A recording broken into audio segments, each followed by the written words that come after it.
started, and yeah, I'll limit this to 10 minutes or less. So following up from the presentation, I'm just going to give a quick demo of our implementation of the EDR API. So here's the landing page for it. This is a user interface. We also have a JSON representation too. If you have client code or whatever that would like to traverse the links, these are all link relations here. So if I back out here, I'm just going to give a few demonstrations of data queries. So I'm going to start with an items data query. Here we have a search engine. So this basically just searches metadata records related to specific collections and finds available collections based on what you searched. So what I'm going to show here is a METAR for an airport location. So KDCA is Reagan National Airport. If I click submit, you end up with this link relation here. I'll blow it up a little bit. So this really gives us a structure of the API. So this is the root, and then we have collections. The name of the collection is METAR TGFTP. The reason we named it that is because the originating data is from a TGFTP server. This is just for prototyping. Obviously, in the future, we would just name it METAR. We have an items endpoint, and then KDCA latest is the actual data endpoint here. So here we end up with the items metadata location. So as you can see, it's all link relations here. So we have a latitude and longitude. We have the well-known text for the point location of KDCA.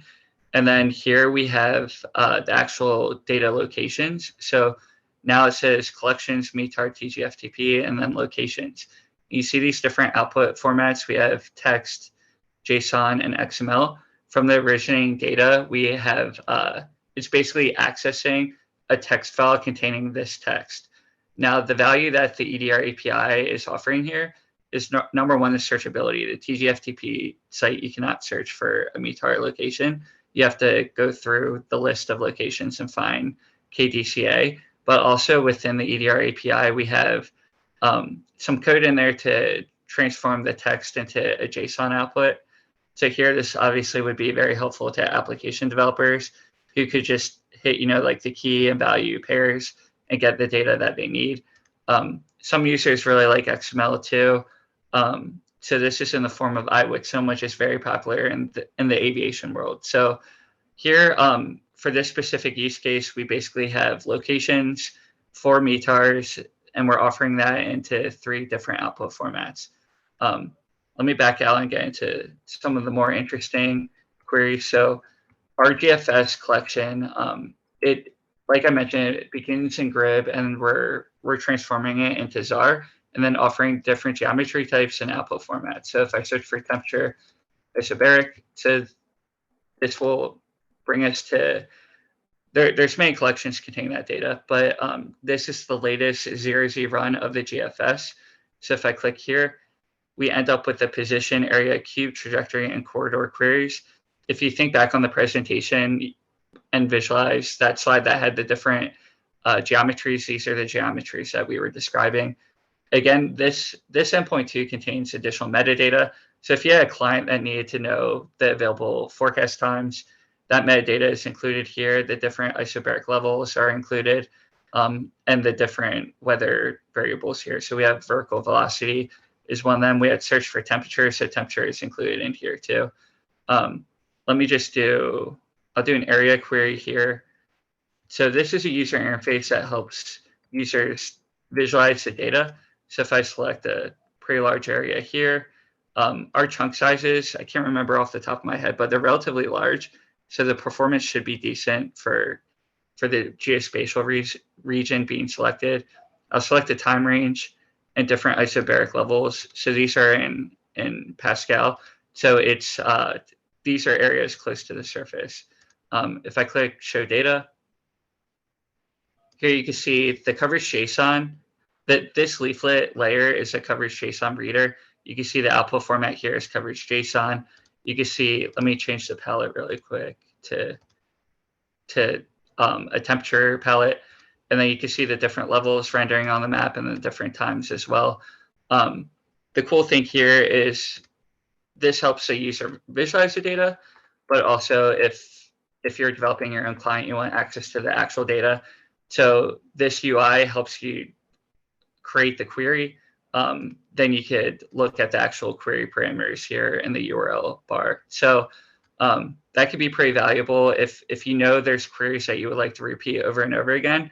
The only things that will really change is your forecast time range.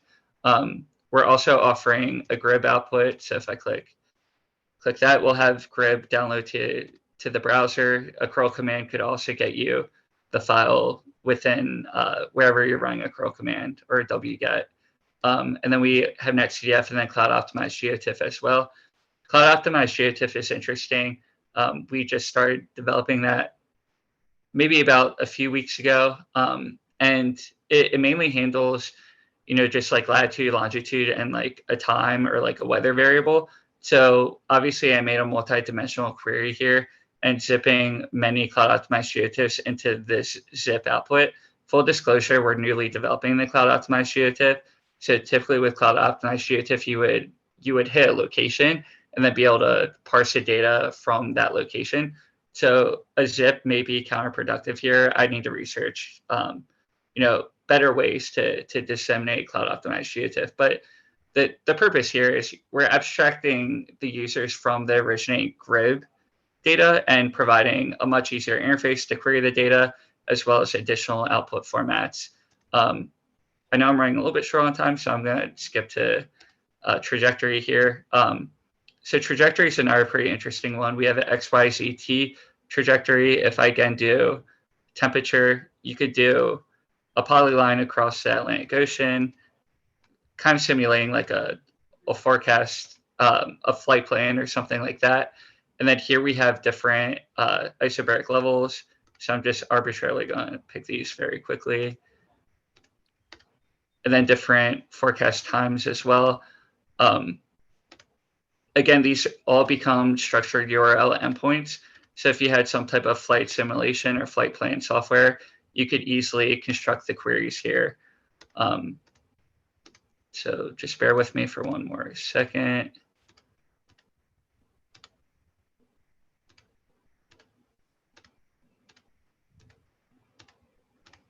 If I click Get Data, you'll see here the different values along the trajectory.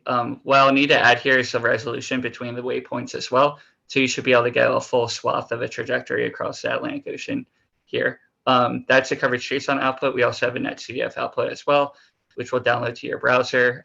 We're making sure these NetCDF outputs are CF compliant. So we're running these against a CF compliant checker. And then the last geometry type I want to show here is a corridor extraction, which we're still developing. But I do have enough here to show you some interesting stuff. So we're doing an XY corridor. We have a corridor width. So I'm going to increase that a little bit. We have a resolution as well. So if I click Get Data here, you'll see a corridor across the United States. So it's still prototyping. I'm hoping to have an XYZT corridor pretty soon, because then the flight path use case will become very valuable there. Being able to simulate that with the forecast will be very powerful, I think, to our to our aviation users. One last thing I want to show specific to the user interface is we just started incorporating satellite data in here. So this is GOES imagery for sea surface temperatures. I'm going to do the query in the Gulf of Mexico, click Get Data. Here we have sea surface temperatures. We can add a palette to that as well. And we're currently outputting in coverage JSON, NetCDF, and Cloud Optimized GeoTIFF as well. So you can see the value here and just like the different sources. The satellite data is coming in NetCDF, but that GFS data I showed came in GRIB. The user doesn't need to know about that. They have a pretty structured interface here to deal with that. So I'm going to pause for a second there and give Steve the opportunity to fill in anything I may have missed here and open up for discussion, because I think I took enough time here. Yeah, no, I mean, that's all good. And I think we've covered a variety of sources. This one in particular, I don't remember if you said this or not, Shane. This is coming from an Amazon S3 big data bucket. This goes data. Yep. So think I'm good with what's been said so far. And now do you want to move on to the client API work? Yeah, let me quickly go through two so we can have a discussion. So here we have basically in the National Weather Service, the Western region developed this application. It's called the Whole Story Uncertainty and Probability application. You can see here on this client, if I zoom into the DC area, all these gray little dots here. So the original application had a Postgres database on the back end. So you manually would have to add in locations in here. Now the EDR API supplies a point click functionality for this application. So if I just click on an area that is not a gray dot, you can see that the data is rendered relatively quickly.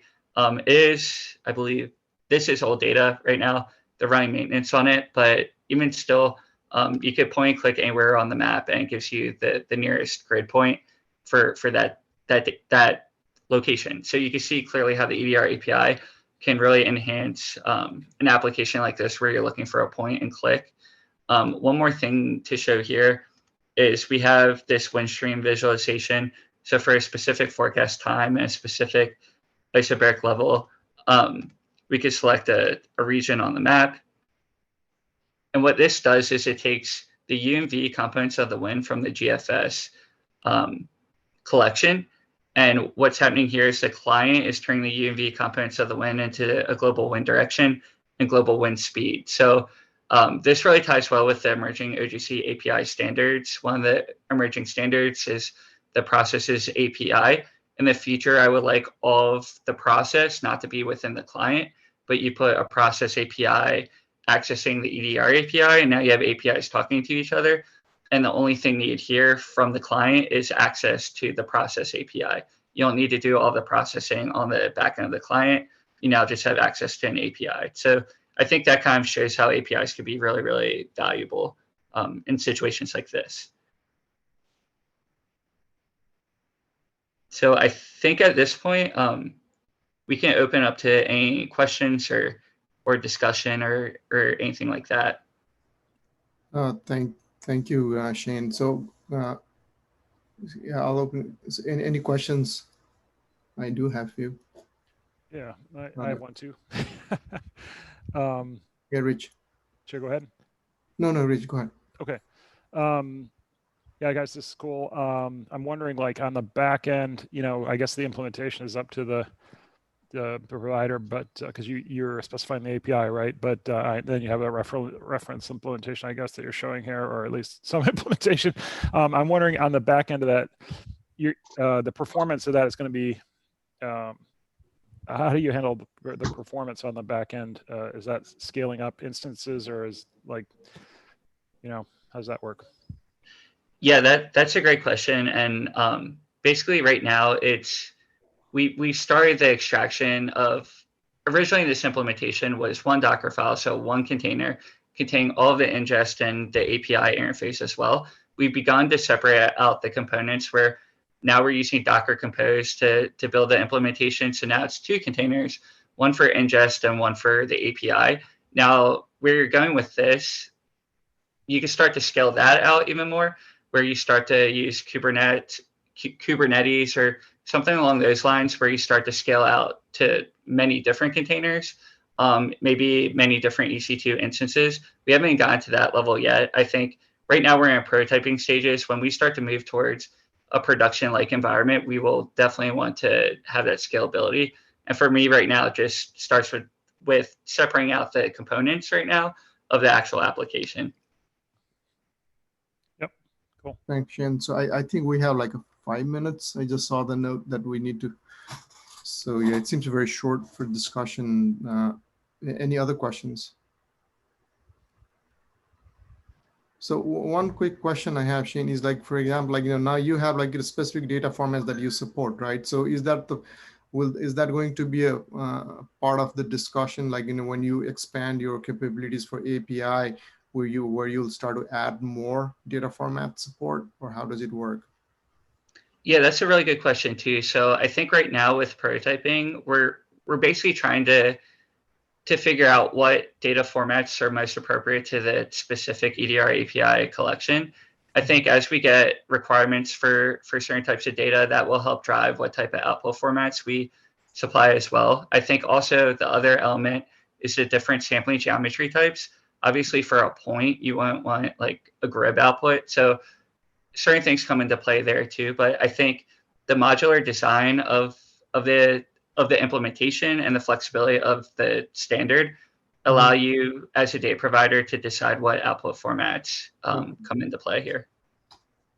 Okay, so sorry to cut it off, but it seems like we have. So I'm just trying. We're asked to take away 3 takeaway points. So what I have right now is like, you know, the question on, well, it's on the page number 12 in the notes I started to add here. So like, you know, what did we discover? What I have here is like EDR API brings valuable capabilities to improve the data format and interoperability and scalability, improving the quick access to the time series geospatial data with the visualization and analysis, and format agnostic variety data source supports backend capabilities for custom user interface, client API support and API interoperability, I guess, and flexible modular API.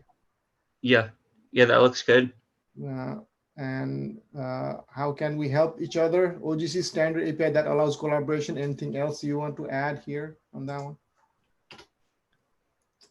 one? Yeah, I will actually add a bullet point discussing the OGC API standard working groups. They can formulate best practices or Jupyter notebooks or things like that to help facilitate implementations. So there are some open source implementations out there that I could add a link to, but I think the best thing that the OGC standards can do is help the implementers of the APIs. Okay, can you do that? Yeah, I'll add that in. Yeah. Shane, also provide the link. There is an open source PyGeo API implementation of EDR that's available. So that would be a useful link for folks as well. Okay, so I'm starting. Yeah, I'll add that. Yep.